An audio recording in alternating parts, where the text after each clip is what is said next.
महाभारत के आदि पर्व में द्रौपदी के जन्म की कथा में व्यास जी द्रौपदी के पिछले जन्म की कहानी सुनाते हैं। वे कहते हैं कि यह अपने पूर्व जन्म में ऋषि कन्या थी। अपने कर्मों के फलस्वरूप इसे कोई अपनी पत्नी के रूप में स्वीकार नहीं कर रहा था। तब इन्होंने शिवजी की घोर तपस्या की। तपस्या से प्रसन्न होकर शिवजी ने कहा, तुम मोहमांगा वर मांग लो। तब उस कन्या ने कहा, मैं सर्वगुणयुक्त पति चाहती हूँ।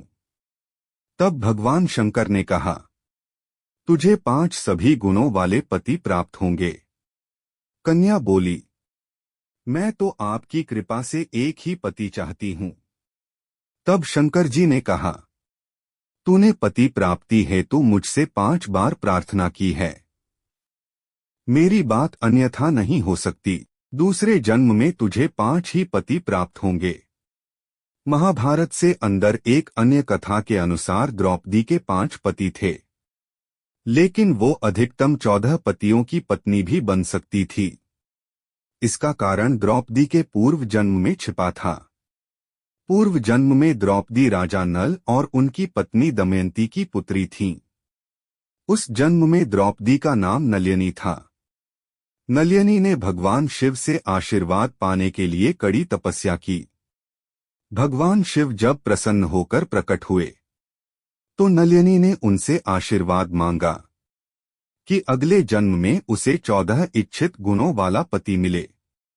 यद्यपि भगवान शिव नलिनी की तपस्या से प्रसन्न थे, परंतु उन्होंने उसे समझाया कि इन 14 गुणों का एक व्यक्ति में होना असंभव है।